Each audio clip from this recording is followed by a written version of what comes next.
손양원 목사님에 대한 일화를 많이들 들어보셨고 잘들 알고 계실 것입니다.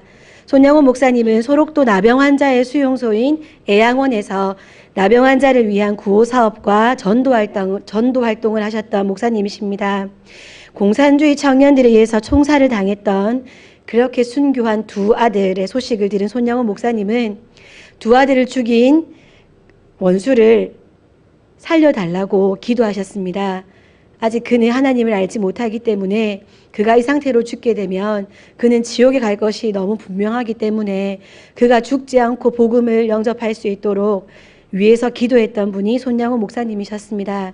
손양호 목사님은 기도한 대로 두 아들을 죽인 원수를 살려내어서 양아들로 삼고 죽은 두 아들의 이름을 따서 손인신이라고 이름을 지어주고 양아들로 삼았습니다. 1948년 10월 27일 아침 여수 애양원 교회에서 두 아들의 장례 예배가 드려졌습니다. 그때 장례식장에 모인 조객들에게 답사를 한 손양원 목사님의 감사 기도문이 있어서 그 기도문을 좀 읽어드리려고 합니다. 10가지입니다. 첫 번째, 나 같은 죄인의 혈통에서 순교의 자식들이 나오게 했으니 감사합니다. 두 번째, 허다한 많은 성도들 중에 어찌 이런 보배들을 주께서 하필 내게 주셨으니 감사합니다. 세 번째, 삼남 삼녀 중에서도 가장 아름다운 두 아들 장자와 차자를 바치게 된 나의 축복을 감사합니다. 네 번째, 한 아들 순교도 귀하다 하거늘 하물며 두 아들의 순교일이요. 다섯 번째, 예수 믿다가 누워 죽는 것도 큰 복이라 하거늘 하물며 전도하다가 총살 순교 당함이리요. 여섯 번째, 미국 유학 가려고 준비하던 내 아들 미국보다 더 좋은 천국에 갔으니 내 마음이 안심되어 감사합니다. 일곱 번째, 내 사랑하는 두 아들을 총살한 원수를 회개시켜 내 아들 삼고자 하는 사랑의 마음을 주신 하나님께 감사합니다. 여덟 번째, 내 두 아들의 순교로 말미암아 무수한 천국의 아들들이 생길 것이 믿어지니 감사합니다. 아홉 번째, 이 같은 역경 속에서 이상 8가지 감사와 진리와 신뢰를 찾는 기쁜 마음, 여유 있는 믿음을 주신 우리 주께 감사합니다. 10번째, 끝으로 나에게 분에 넘치는 과분한 큰 복을 내려주신 하나님께 모든 영광을 돌립니다.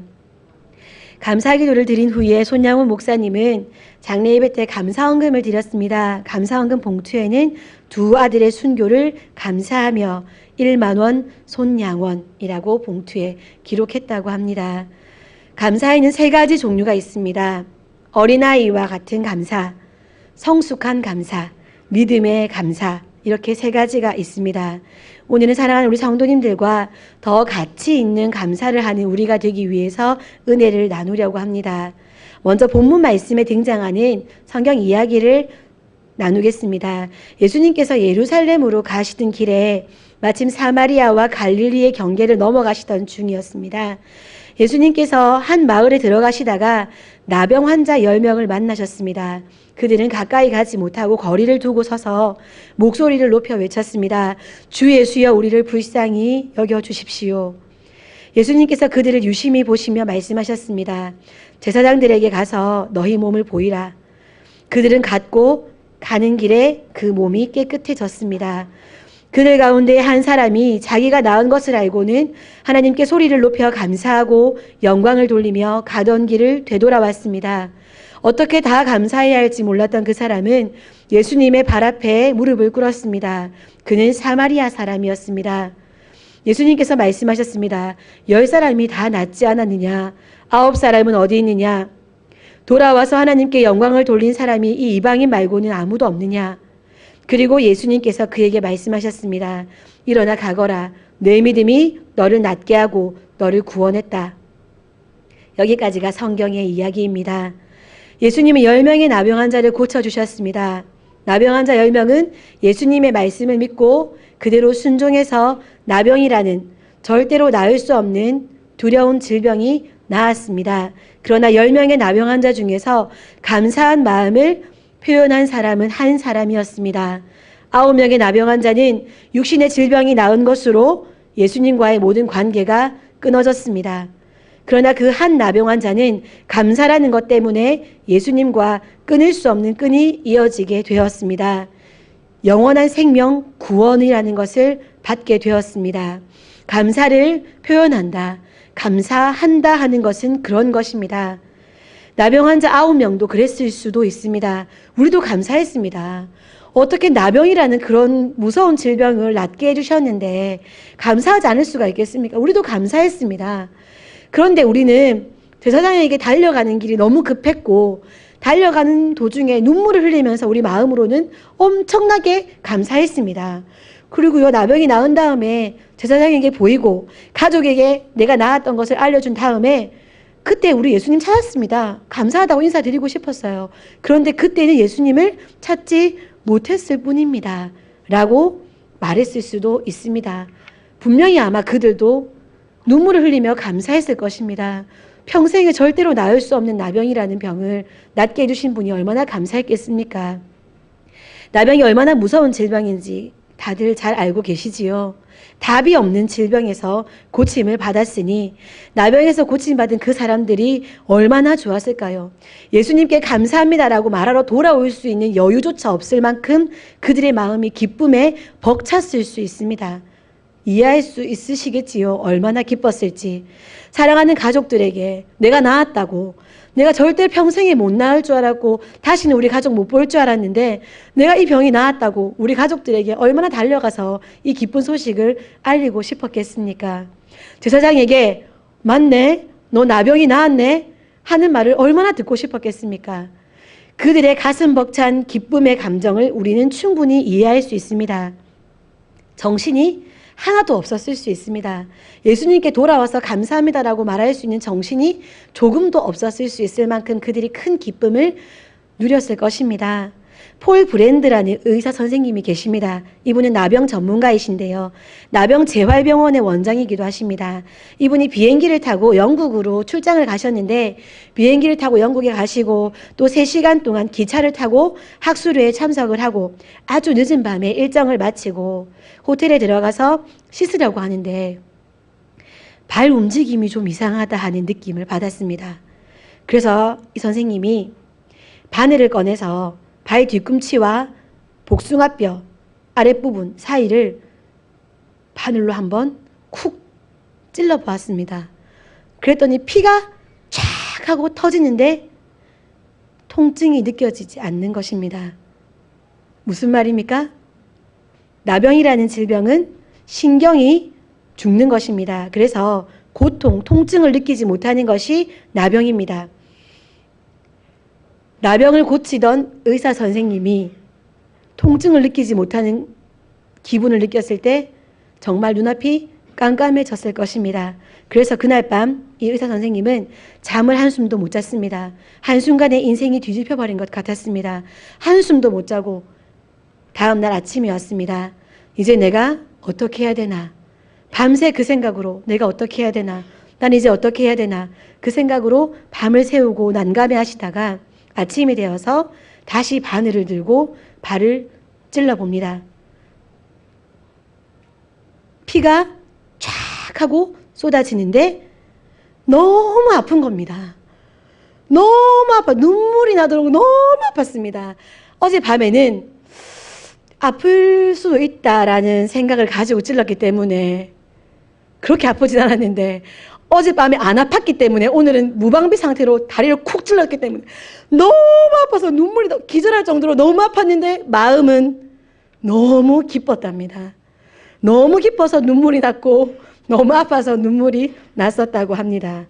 이 심정, 내가 나병인 줄 나병에 걸린 줄 알았는데 나병이 아니구나라고 느꼈던 그때 그 선생님의 심정, 나병이 나았던 그 9명, 10명의 나병 환자와 같은 기분일 것입니다. 난치병에 걸린 사람들은 모든 인생을 그 병에 매여서 이 땅에 사는 삶의 모든 순간을 살아야 하기 때문에 이 난치병만 나을 수 있다면 내가 뭐라도 하겠다. 내 평생 소원 난치병 낫는 거다. 라고 생각하며 살지 않겠습니까? 그런 자들에게 치유의 은혜가 임했으니 얼마나 기뻤을지 충분히 상상하고도 남습니다. 그러나 너무 중요한 것은 나병에서 나은 것보다 더 좋은 것이 있다는 것을 9명의 나병 환자가 몰랐다는 것입니다. 그것은 바로 구원입니다. 만약에 나병으로 살다가 구원을 받는 것과 나병이 없이 나병은 나았지만 구원을 받지 못하는 삶, 두 삶 가운데 한 가지를 선택하라고 한다면 우리 성도님들은 어떤 삶을 선택하시겠습니까? 전자를 선택하시겠지요.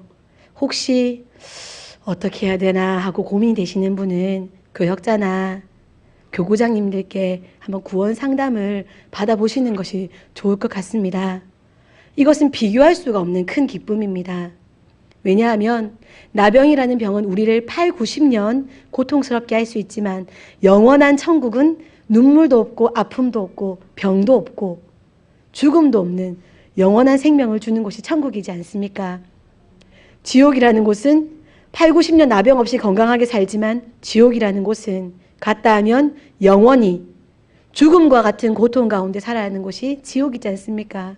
그러니 나병을 가지고 이 땅을 살지만 구원이라는 것을 선물로 받을 수 있는 기쁨과 나병은 없이 살 수 있지만 지옥에 갈 수밖에 없는 구원을 가지지 못한 삶을 비교한다면 이것은 비교할 수가 없는 차원의 문제입니다. 이 9명의 나병 환자는 그 천국이라는 소망, 천국이라는 은혜의 장소를 허락받지 못했습니다. 왜 그랬냐면 그들이 감사를 표현하지 않았기 때문입니다. 그들은 하나님께서 주시는 놀라운 은혜의 자리에는 들어갈 수가 없었습니다. 나병은 나았지만 말입니다. 병을 낫게 한 예수님이라는 인간, 한 사람에게 감사하는 것만으로는 다 얻을 수 없는 것이 있다는 것을 오늘 말씀은 보여주고 있습니다. 예수님은 그 한 나병 환자에게 9명은 어디 갔느냐라고 말씀하십니다. 돌아와서 하나님께 영광을 돌린 사람이 이 이방인 말고는 아무도 없냐? 라고 어쩌면 분노하셨을지도 모르겠습니다. 예수님 자신에게 감사의 말을 하지 않은 것만이 아니라 어떻게 나한테 돌아와서 감사하다는 말을 안 할 수가 있어? 그것 때문에 분노하신 것만이 아니라 하나님께 감사의 영광을 돌리지 않은 것 때문에 우리 예수님은 마음이 아프시고 답답하시고 안타까우시고 분노하셨을 것입니다.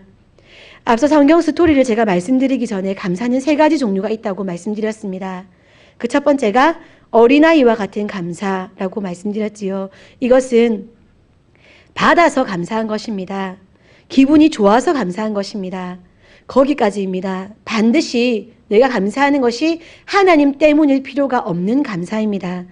누구나 나에게 누군가가 나를 향해서 좋은 것을 주거나 내 기분을 좋게 해주면 감사하는 그런 감정이 이 1단계 어린아이와 같은 감사입니다. 선물을 받을 때, 맛있는 것을 누군가가 사줄 때, 병을 누군가가 낫게 해주었을 때, 나를 칭찬해 주었을 때, 공짜로 무언가를 얻었을 때, 많은 사람들은 이때에 어린아이와 같은 감사를 할 수 있습니다. 그렇다고 이 감사를 하찮게 여기는 것은 아닙니다. 아주 중요한 감사입니다. 나에게 무언가 득이 되는 것들을 공급받았을 때 감사할 줄 알아야 합니다. 우리 부모님들 세대에서는 잘 모르시겠지만 할머니, 할아버지 세대에서는 부모님이 초등학교를 보내주신, 국민학교를 보내주신 것이 감사하셨지요. 감사하셨을 것입니다. 그리고 신발을 하나 사주시는 것 감사하셨을 것입니다. 응답하라 라는 드라마를 봤더니 바나나를 1개를 3조각 나누어 먹으면서 그렇게 행복해하고 감사할 수가 없더라고요. 집에는 바나나가 한 송이가 있는데 우리 집에는 옛날에는 그 바나나 3분의 1조각도 감사했더라고요. 오늘날의 자녀들은 내가 필요를 느끼기도 전에 너무 부모님들이 잘 갖추어 주셔서인지 우리 교회 자녀들은 아닌 것 같습니다. 이렇게 말하지요. 내가 필요한 거 안 공급해 줄 거면서 왜 나왔는데? 감사는커녕 그런 말을 듣고 사는 부모님 세대가 되시지 않으셨습니까? 그러니 이 1단계의 감사도 하찮은 감사가 아닙니다. 나에게 공급하시는 것에 대해서 감사할 수 있는 것도 상당히 어찌 보면 오늘날의 세대에서는 수준 높은 감사라고 할 수도 있겠습니다. 두 번째는요, 성숙한 감사입니다. 주면서 느끼는 감사, 도우면서 하는 감사입니다. 사랑을 할 수 있는 대상으로 당신이라는 사람이 있어줘서 내가 당신을 사랑할 수 있게 해줘서 감사한 것입니다. 내게 좋은 물건을 팔아주셔서 감사한 것, 좋은 구매를 할 수 있도록 해주셔서 감사한 것, 이런 것이 성숙한 감사라 할 수 있습니다. 마트에서 물건을 사시면서 판매원이야 돈을 받았으니까 감사합니다. 이득이 생겼으니까 그렇게 말하는 것은 1단계 감사라 할 수 있겠지요. 그런데 손님이 물건을 사가면서 감사합니다 라고 인사하는 것이 이 두 번째 단계라고 할 수 있겠습니다. 아르바이트 학생에게 감사합니다, 이렇게 인사하는 것. 더 성숙된 인격을 가진 사람들이 하는 감사, 그것이 두 번째 감사입니다. 성숙된 인격을 가진 사람이 하는 감사이긴 하지만 이것도 하나님을 반드시 대상이 하나님일 필요가 없는 감사입니다. 그냥 사람들에게 성숙된 인격을 가진 사람이라면 할 수 있는 감사입니다. 세 번째는 믿음으로 인한 감사입니다.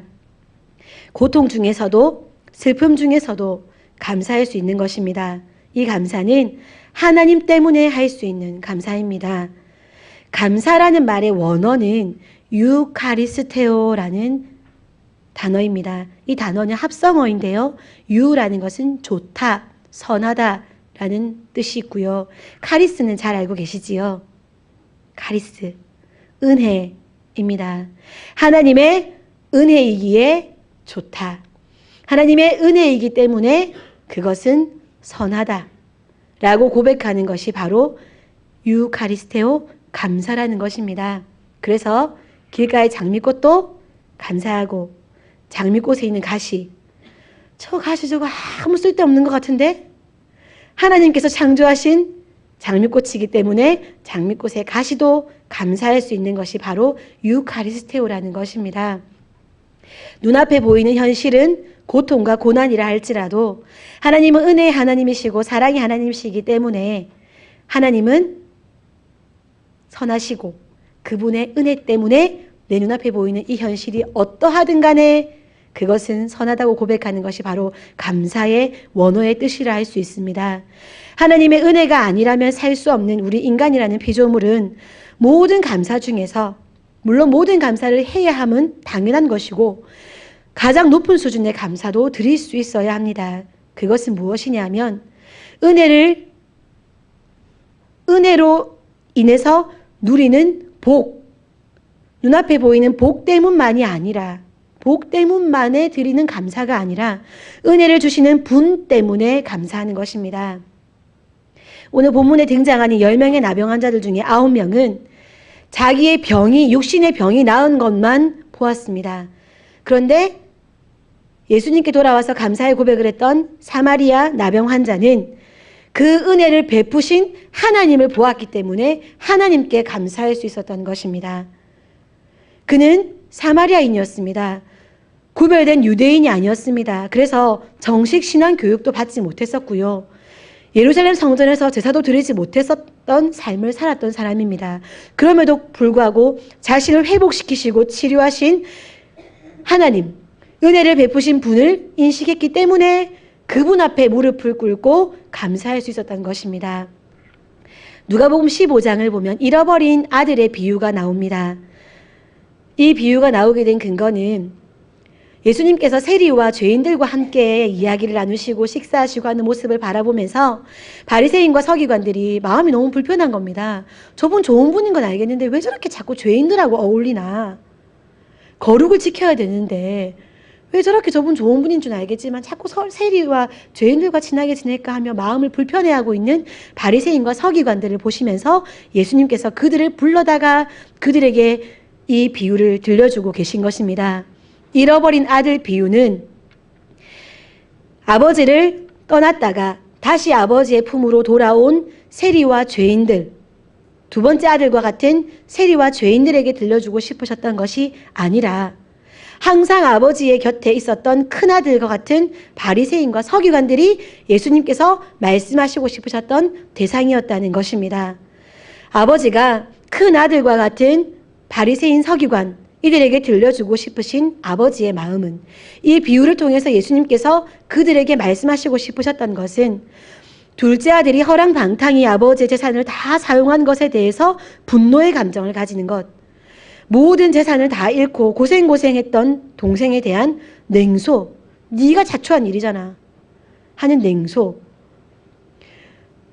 그리고 다시 아버지께 돌아오기로 결심은 했지만 너무 부끄러워서 낯을 들지 못했던 그 동생의 모습을 보면서 한심해하는 한심한 감정, 혹은 아버지가 소를 잡아서 잔치를 베풀어 주시고 좋은 옷을 입혀주신 것에 대해서 질투하는 감정, 이 모든 감정들이 아니라 예수님께서 첫째 아들과 같은 바리새인과 서기관들에게 너희가 가져야 할 마음은 너희 동생이 죽음의 고통에서 생명으로 옮겨온 것이니 우리는 한 가족이기 때문에 우리는 함께 기뻐해야 한다라는 감정이었습니다. 밉기도 하고 한심하기도 하고 답답하기도 하고 어이가 없기도 하지만, 그럼에도 불구하고 우리가, 너와 내가, 큰아들과 아버지 된 내가 이 아이를 보면서 기뻐할 수 있는 것은 누가복음 15장 31절 말씀입니다. 아버지가 이르되 예, 너는 항상 나와 함께 있으니 내 것이 다 네 것이로 돼. 이 말씀입니다. 너는 항상 나와 함께 있다는 것입니다. 은혜 받을 조건 하나 없는 동생이 좋은 옷을 입은 것, 반지를 낀 것, 큰 잔치를 누리는 것, 그런 눈에 보이는 득이 되는 상황이 아니라 그러한 은혜를 베풀 수 있는 아버지라는 존재가 너와 항상 함께 있다는 것입니다. 그러니까 너는 기뻐할 수 있다는 것입니다. 그러니 너는 그것 때문에 감사하며 살 수 있다는 것입니다. 그러니 아버지와 함께 하는 것에 대해서 너는 감사해야 되고, 넉넉한 마음을 가지고 아버지의 마음과 같이 동생의 회복을 기뻐해 줄 수 있는 그런 장남이 되어야 한다고 예수님은 바리새인과 서기관에게 말씀하고 계십니다. 은혜는 우리 인생 가운데 항상 존재합니다. 우리는 하나님의 얼굴빛을 가리우면 살 수가 없는 피조물입니다. 하나님의 은혜의 영향력이 없이는 살 수가 없는 존재입니다. 그 모든 은혜 가운데 살고 있는데, 그 많은 은혜 가운데에서 한순간에 우리에게 득이 되는 사건을 경험했다고 해서 그 순간에만 감사하고, 하나님께서 나를 훈련시키시기 위해서 그 항상 이어져 왔던 그 은혜의 순간 중에 한순간에 고난을 주셨다고 해서 감사하지 못하는 것이 아니라, 득이 되는 그 상황 때문에 감사하는 것이 아니라, 그것도 감사해야겠지만 항상 은혜를 끊임없이 내 인생 가운데 베풀고 계신 하나님이라는 분이 나와 함께 하기 때문에 감사할 수 있는 우리가 되어야 한다는 것입니다. 우리가 그것을 알고 하나님을 바라보며 살아갈 때에 우리는 가장 성숙된 모습의 감사도, 믿음으로 인한 감사도 하나님께 드릴 수 있는 것입니다. 말씀 마무리하겠습니다. 내가 다 갖지 못해도, 내가 다 누리지 못해도, 내가 제일 성공하지 못해도, 내가 제일 인정받지 못해도, 내가 이해할 수 없는 고난 가운데에 내가 처했다 할지라도, 이 모든 상황 가운데에서도 나를 향한 가장 아름다운 섭리를 계획하고 계신 하나님이 은혜를 끊임없이 베푸시면서 나의 삶 가운데에서 간섭하고 계시고 주목하고 계시고 돌보고 계시고 함께 하신다는 것을 믿으시기 바랍니다. 그때 우리는 하나님께 진정한 감사를 드릴 수가 있습니다. 감사의 영광을 하나님께 돌리실 수 있는 우리 성도님들 되시기를 바랍니다. 은혜를 베푸시는 하나님께 상황이나 조건, 현실을 뛰어넘는 감사를 드릴 수 있는, 올 한 해 그런 복된 감사를 드릴 수 있는 하여서 하나님께서 만족해 하시고 기뻐하셔서 더 큰 은혜를 우리에게 베푸시고 우리를 통하여서 생명이 살아나는, 이 지역만이 아니라 전 세계적으로 생명이 살아날 수 있는 우리 새벽교회가 되기를 간절히 소원합니다. 기도하겠습니다.